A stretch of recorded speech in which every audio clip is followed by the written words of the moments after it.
Terima kasih pemirsa, Anda kembali bersama kami dan kita di segmen Market Buzz. Bursa saham Wall Street ditutup variatif pada Selasa cenderung kehilangan tenaga di akhir sesi karena investor menunggu data inflasi atau indeks harga konsumen Amerika Serikat yang akan dirilis Rabu waktu setempat.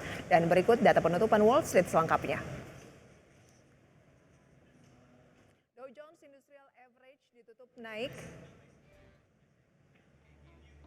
Dow Jones Industrial Average ditutup naik 0,29% menjadi 33.684.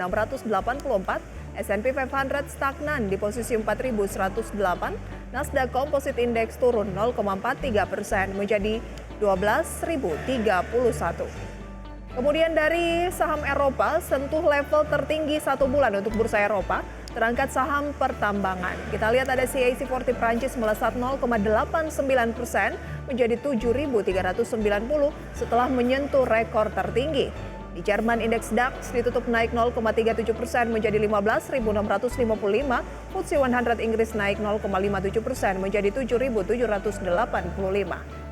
Dari pergerakan komoditas, minyak kategori WTI melemah 0,05% di kisaran 81,48 dolar Amerika per barrel. Nikel menguat 2,13% di kisaran 23.564 dolar Amerika per metrik ton. Emas menguat 0,06% di level 2.020 dolar Amerika per troy ounce. CPO melemah 0,15% di kisaran 3.882 ringgit Malaysia per ton.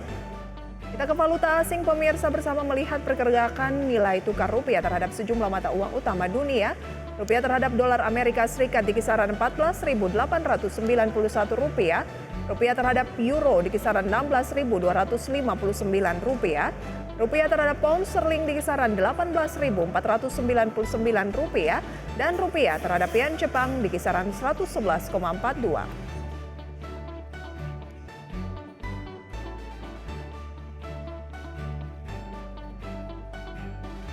Pemirsa, emiten pertambangan biji nikel PT Trimega Bangun Persada Tbk atau Harita Nikel dengan kode saham NCKL akan resmi melantai di Bursa Efek Indonesia pagi hari ini. Manajemen menargetkan raihan dana mencapai 10 triliun rupiah. Emiten pertambangan biji nikel PT Trimega Bangun Persada Tbk atau Harita Nikel dengan kode saham NCKL akan resmi melantai di Bursa Efek Indonesia pagi ini. Lokasi tambang Harita Nikel berada di Desa Kawasi, Kecamatan Obi, Kabupaten Halmahera Selatan, Provinsi Maluku Utara. Penawaran umum perdana saham melepas hampir 8 miliar saham baru dengan nilai nominal masing-masing saham sebesar Rp100 atau 12,67% dari modal ditempatkan dan disetor penuh perseroan setelah penawaran umum perdana saham. Harga penawaran adalah Rp1.250 setiap saham, yang merupakan harga range tertinggi. Adapun target raihan dana IPO ini cukup besar, yaitu hampir mencapai 10 triliun rupiah. Penjamin pelaksana emisi efek adalah PT BNP Paribas Sekuritas Indonesia, PT Citigroup Sekuritas Indonesia, PT Credit Suisse Sekuritas, dan PT Mandiri Sekuritas Indonesia. Sementara penjamin emisi efek adalah PT DBS Vickers Sekuritas Indonesia, PT OCB Sekuritas Indonesia, dan PT Yobi Kahian Sekuritas. Berbagi sumber IDX Channel.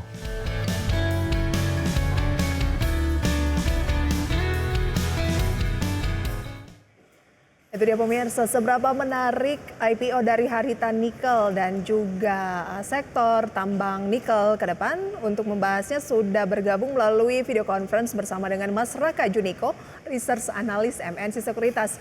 Mas Raka, selamat pagi. Halo Mas Raka. Ya. Ya, selamat pagi Mas Raka. Bagaimana melihat prospek saham Harita Nikel yang akan IPO pagi hari ini dalam penawaran umum perdana saham mengincar dana 10 triliun rupiah? Oke, Harita Nikel ini kan merupakan perusahaan tambang nikel yang cukup integrated ya, di mana bisnisnya ini dari hulu hingga hilir. Dan tentunya ini akan diuntungkan lewat tren industri EV yang meningkat secara pesat ya, baik itu di domestik maupun juga global. Sehingga ekspansi usaha nantinya melalui IPO tersebut ini, yang dimana untuk mengembangkan fasilitas smelternya ini masih memiliki prospek yang cerah. Terlebih Indonesia ini merupakan salah satu yang memiliki cadangan nikel terbesar di dunia ya. Dan dengan perseroan yang memiliki 2 tambang biji nikel beserta 2 smelternya ini, di mana diharapkan dengan peningkatan fasilitasnya nanti, ini dapat membawa feedback yang positif tentunya ke depan untuk perusahaan. Nah, dengan harga penawaran 1.250 ini adalah mengambil batas atasnya begitu ya, per lembar saham, NCKL akan mengantongi dana segar seperti tadi saya sampaikan, hampir 10 triliun rupiah yaitu 9,99 triliun. Apakah harga ini Mas Raka merupakan cukup menarik atau seperti apa? Karena ini kan dari range harganya diambil yang paling tinggi. Iya, karena range harganya yang dari tinggi, tentu ini mengindikasikan bahwa animisme ataupun antusiasme dari investor ini cukup besar ya. Namun kalau kita perhatikan di laporan keuangan per November 2022 ya, yang kita analyze maka ini net profitnya ini sekitar 4,7 triliun dan maka EPS-nya ini 75 dan PE-nya ini 16,7 kali ini kalau saya hitung. Dan kalau saya bandingkan dengan peers-nya ini ada di kisaran 13 hingga 15-an. Sehingga mungkin cenderung premium harganya. Namun ini belum mengestimasikan besaran ataupun proyeksi dari pendapatan maupun profitabilitas ke depannya. Sehingga memang nantinya valuasi ini akan bergantung bagaimana kinerja dari perusahaan tersebut ke depannya. Begitu, Mbak. Oke, berarti cenderung agak premium ya untuk harga IPO dibandingkan dengan peers-nya atau saham-saham lain di sektor yang sama yang sudah listing di bursa, begitu ya? Iya, itu kalau lihat dari PE-nya, Mbak. Oke. Sebagian besar dana ini kan sekitar 32% untuk keperluan entitas anak dan entitas asosiasi yang akan disalurkan melalui setoran modal dan pinjaman. Sementara sisanya sekitar 38,08% akan digunakan untuk modal kerja. Apa rekomendasi untuk NCKL di awal IPO bagi yang mungkin belum memiliki? Oke, ini kalau positif ya, di mana sekitar 35% memang itu disalurkan oleh entitas asosiasi ataupun subsidiarinya ya, untuk membiayai fasilitas pengolahan ferronikel, baik itu RKF-nya dan juga HPAL-nya begitu. Dan di mana nantinya proyek tersebut ini akan mulai dibangun yaitu pada tahun ini, tahun 2023, hingga nantinya rencananya finish itu di tahun 2025. Itu memang dari guidance-nya begitu. Dan produksi ini meningkat cukup besar juga, di mana untuk RKF-nya tadi produksinya yang semula dari 25 KTPA ini bisa menjadi 219 KTPA. Dan untuk HPAL-nya ini dari 37 KTPA ini bisa menjadi 120 KTPA. Yang artinya nantinya ini berpotensi untuk Harita ini akan menjadi perusahaan salah satu tambang nikel murni yang mempunyai output yang besar juga begitu. Oke, peluangnya secara fundamental punya output yang cukup besar juga begitu ya. Boleh buy di pembukaan perdagangan atau ya biasanya kan kita nggak tahu ya apakah akan menguat signifikan atau enggak, karena katanya minat dari investor retail juga signifikan dengan penjatahan yang besar begitu. Biasanya kan maksimal 40%, tapi dalam forum-forum yang sempat banyak diskusi ada yang sharing kalau mendapatkan 70 bahkan sampai dengan 90%. Nah, biasanya dengan penjatahan yang cukup signifikan untuk retail ini pembukaannya katanya bisa melemah. Bagaimana tanggapan dari Mas Raka? Oke, memang mengenai Altman ya, memang kalau kita lihat ini kan IPO NCKL-nya ini cukup jumbo ya, hampir 10 triliun. Sementara yang sebagian besar IPO kemarin ini masih berada nominalnya di bawah 1 triliun. Intinya ketika minat investor terhadap saham IPO ini cukup tinggi, maka untuk yang untuk yang profitnya kecil, itu biasanya memang akan terjadi oversubscribe, sehingga nantinya Altman-nya itu kecil. Dan IPO jumbo seperti NKCL ini kan cukup banyak juga ya minatnya, terutama dari range harganya di mana penawarannya ini sudah mentok di 1.250, dan mungkin untuk proyeksi dari pembukaan nantinya ini akan cenderung menguat, lalu nantinya itu bisa sideways begitu, Mbak. Oke, cenderung akan menguat, tetapi dalam perjalanannya kemungkinan akan sideways begitu ya.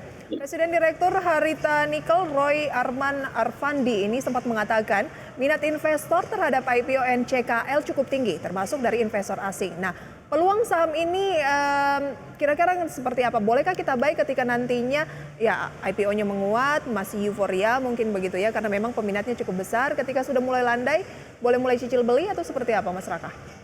Oke, memang kalau kita bedah dulu ya secara fundamental, dilihat dari sisi profitabilitas saja, menggunakan laporan yang ada di prospektus yaitu di per November, ini kalau kita analyze ini NPM-nya ini cukup tinggi ya, 48%. Namun kalau kita take out laba laba dari GV-nya itu core profit-nya ini untuk NPM-nya ini sebesar 21%. Ini masih lebih tinggi dibandingkan dengan rata-rata peers-nya seperti MDKA, Antam, dan Harum. Itu kalau kita average ya, in average itu sekitar 17%-an. Sehingga memang ini cukup bagus ya dari sisi profitabilitas. Namun dari sisi balance sheet ini juga di mana memang debt-nya ini atau DER-nya ini cukup tinggi juga ya, 0,6-an atau 0,5-an gitu. Namun dengan nantinya ada IPO masuk, proceed masuk, sehingga nanti equity-nya ini naik, atau saat pas money-nya nanti ini, mungkinan DER-nya ini akan turun dan akan menjadi lebih manageable. Sehingga kalau dari secara profitability ini memang dan juga balance sheet ini cukup menarik nih untuk NCKL-nya. Namun balik lagi di mana nantinya pergerakan harganya ini akan ditentukan oleh adanya dari sektor rotation, ini bisa juga ada dari marketnya dan seperti itu, Mbak. Oke, itu adalah beberapa tips juga untuk para IPO hunter. Apa saja yang perlu dicermati ketika melihat emiten yang baru IPO, karena bukan hanya NCKL, beberapa lainnya sedang masuk dalam tahapan book building dan juga ada di pipeline gitu ya. Jadi masih akan banyak IPO. Kami tampilkan kembali pemirsa data selengkapnya mengenai pembukaan perdagangan sesi 1 pada perdagangan ataupun IHSG pada pagi hari ini. Di mana IHSG terpantau menguat 0,14% pada kisaran 6.820. Jakarta Islamic Index turun 0,18% di kisaran 570. LQ45 juga ternyata menguat 0,23% seperti IHSG. Setidaknya ini adalah data yang kami capture beberapa waktu yang lalu pembukaan perdagangan sesi 1.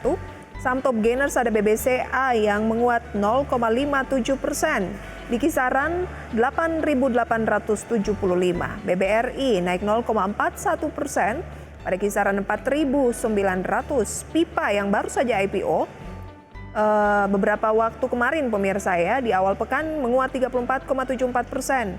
Astra International menguat 1,23% di 6.150. Losers pemirsa, NCKL yang baru saja IPO turun 3,2% di 1.210. ITMG turun 6,97%, 35.375. GoTo turun 1,01% di 98. Laju turun 4,9%, 272.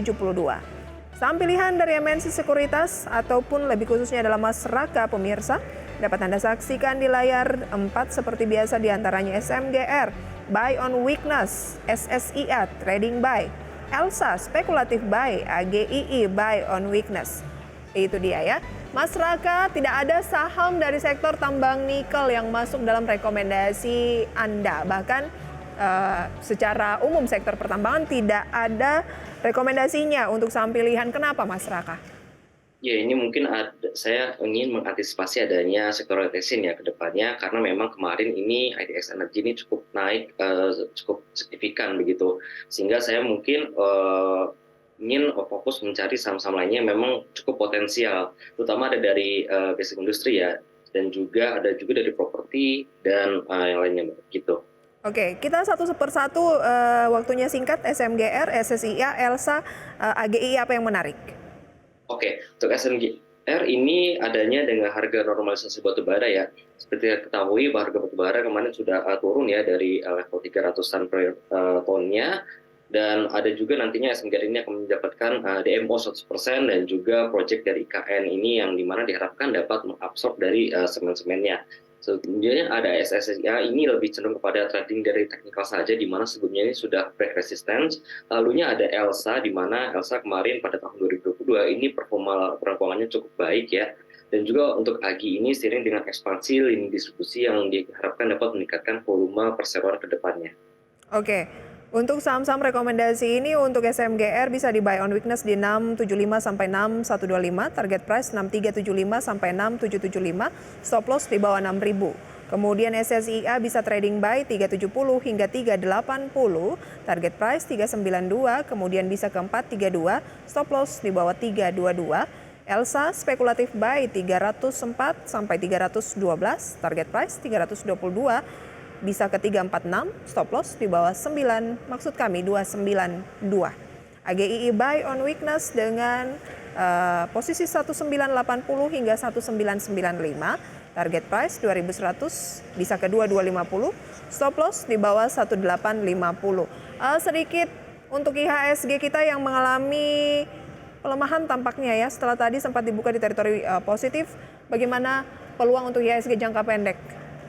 Oke, secara jangka pendek memang IHSG nampaknya akan sideways ya, mengikuti pergerakan dari bursa Asia. Memang mayoritas ini sekarang sedang melemah juga, di mana investor ini cenderung potensi ya menjelang rilis data inflasi di Amerika Serikat, yang mana memang diharapkan sesuai konstitusinya ini dapat turun hingga 5,2% secara year on year dari 6%-an. Sehingga hal ini diharapkan memang apabila nantinya ini bisa benar-benar turun, ini bisa menjadi katalis positif bagi indeks global tentunya. Oke, sedang menantikan data inflasi dari Amerika Serikat yang akan dirilis pada Rabu waktu setempat begitu ya. Baik, terima kasih banyak Mas Raka sharing informasinya dan rekomendasi untuk NCKL yang baru saja IPO pagi hari ini. Sehat, sukses selalu untuk Mas Raka. Sampai berjumpa kembali.